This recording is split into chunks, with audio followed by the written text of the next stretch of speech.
So let's look at the final arguments that Thomas gives for the existence of God. The third way, which is very closely related to the first two ways, seems to me to be very close to the argument we saw in Aristotle's Metaphysics about the unmoved mover.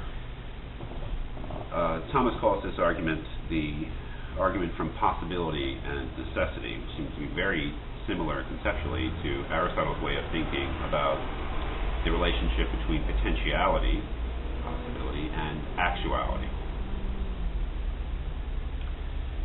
He says, we find in nature things that are possible to be and not to be, since they are found to be generated and to corrupt, and consequently they are possible to be and not to be. But it is impossible for these always to exist, for that which is possible to be, for that which is possible not to be, at sometimes is not. Therefore, if everything is possible not to be, then at one time there could have been nothing in existence. Now, if this were true, even now there would be nothing in existence, because that which does not exist only begins to exist by something already existing. Most of the things, really everything that we meet with in our direct, non-metaphysical experience is arbitrary in the sense that it's contingent, it's accidental. Well, you and I can believe that in some sense we are meant to exist, and that is really a matter of faith, I think. But in terms of the world itself, a reasonable or rational or scientific view of the world, it could have turned out that we didn't exist because our existence is not necessary. Now, if everything in the world is like that, Thomas is saying, similar, I think, to Aristotle, then at one time nothing would have existed, and at some time in the future nothing will exist. Now, that may be the best scientific view of the world that we actually do have, but it is intolerable to Thomas. Thomas believes that there must be,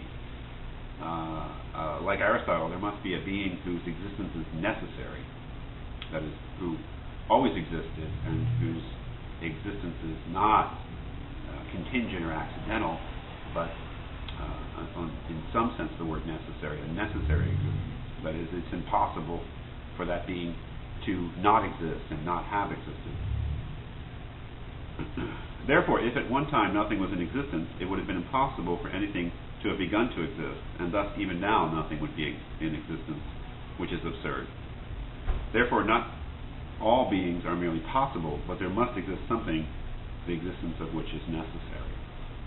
The idea of God as a necessary being, and the only necessary being, really, that we can think of, I guess.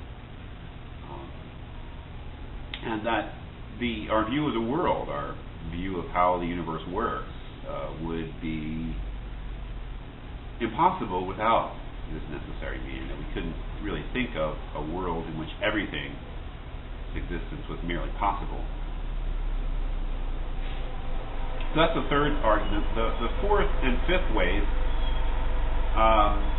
let's talk about the fourth way, because the fourth way is taken from the gradation to be found in things. And this is really the Platonic argument. Thomas has been borrowing extensively, or relying extensively on Aristotle's thought, but this is truly seems to my ear to be a very Platonic argument, the argument from the gradation to be found in things. He says, among beings there are some more and some less good, true, noble, and the like, but more and less are predicated of different things according as they resemble in their different ways something which is the maximum. This is very similar to the arguments for the forms and knowledge as recollection that Socrates offers in the Phaedo, the notion that we have a priori knowledge. We have knowledge that we're born with. This is why he's saying that knowledge is recollection. Because in making judgments about the individual things that we find in the world, we find that we can make judgments about them being more or less something, more or less just, more or less good, more or less beautiful. And what this seems to imply is that we have a standard already in place in our minds to make those judgments. And these things Socrates calls the forms, the absolutes, the essences, that we somehow come into the world with and use to judge the individual things that we find in the world, according to how closely they resemble those forms, or how closely they achieve the fullness and purity of those forms, which of course, again, for Socrates, the individual things in the world always fall short. Well, Thomas is saying that he seems to agree with that. So he concludes that by saying, now the maximum in any genus, in any kind of things, is the cause of all in that genus, as fire, which is the maximum of heat, is the cause of all hot things. That's a little bit of medieval science. Maybe it doesn't really make sense, but therefore there must also be something which is to all beings the cause of their being, goodness, and every other perfection, and this we call God. So in a way, Thomas seems to be suggesting that the ultimate form, if we're thinking platonically, is God. That if we judge the goodness of the world, we judge it on the basis of an idea that we have of the maximum or perfect good, and that is God. So I think a very Platonic argument. Finally, let's look at the fifth way, and in a way, this is the argument for the existence of God that is of most contemporary significance for us, at least in America.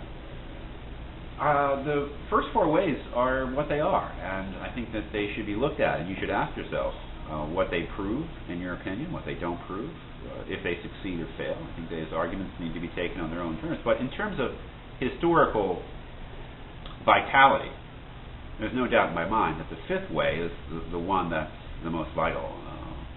Again, at least in America, because it has to do with nature, order, and intention in the living world around us, and in contemporary debates about evolution and Darwinism.